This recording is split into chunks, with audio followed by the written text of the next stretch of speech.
Police are not handling this investigation properly at all. I believe they're incompetent. They're not doing their job. I'm very public about my dissatisfaction with police. I don't know anywhere in the world where an organization takes 11 years to accomplish a task. Their task is to solve a murder, and 11 years is not acceptable. I don't believe the police are capable of solving this case, and I think they're hiding something, someone, or covering up the murder itself. The police asked me to shut down the Lindsay Buziak murder website. The officers mentioned to me that there are things on the website that could jeopardize the integrity of the case. I asked them, I didn't even know you had a case. Do you have one? And they won't even answer that question. Well, to be very clear, Lindsay Buziak's boyfriend is not considered a suspect, and it has been reported by police that he has passed a polygraph and found to have been very cooperative.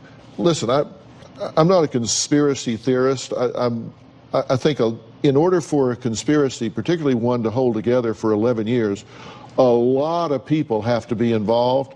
A lot of people have to hold together and not crack or make a mistake in some way. And that's just, I've just been in this for a long, long time, and that's highly, highly unlikely. And my experience with law enforcement is that they try and do a really good job, that they work really hard at what they do. They put themselves in harm's way to keep the rest of us safe every day.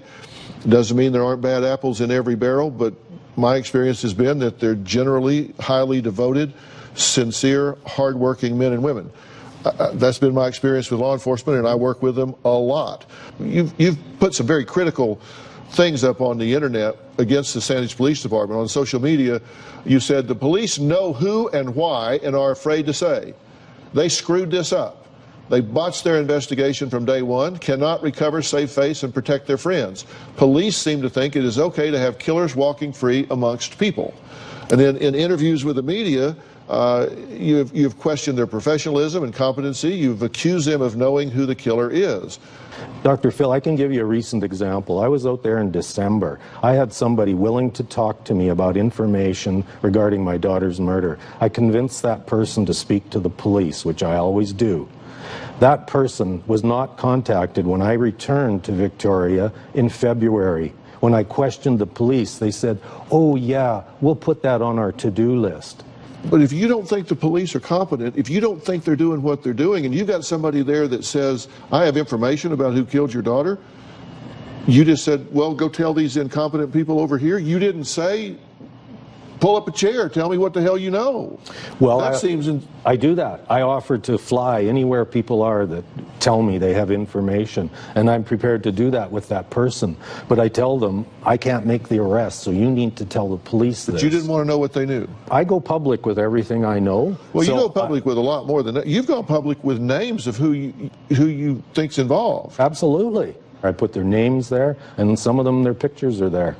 All right, Jeff says when he held Lindsay's lifeless body in the morgue, he promised that he would find her killer. Now he says he doesn't know how much longer he can mentally and physically continue his pursuit. We're going to talk about the toll this is taking on him when we come back. Well, Jeff says he dropped to his knees when he learned his daughter, Lindsay Buziak, had been brutally murdered. That was 11 years ago, and still the case remains unsolved. Now, this has taken a toll on you mentally, emotionally, physically. You've lost your job. You've lost really everything, right? House, car.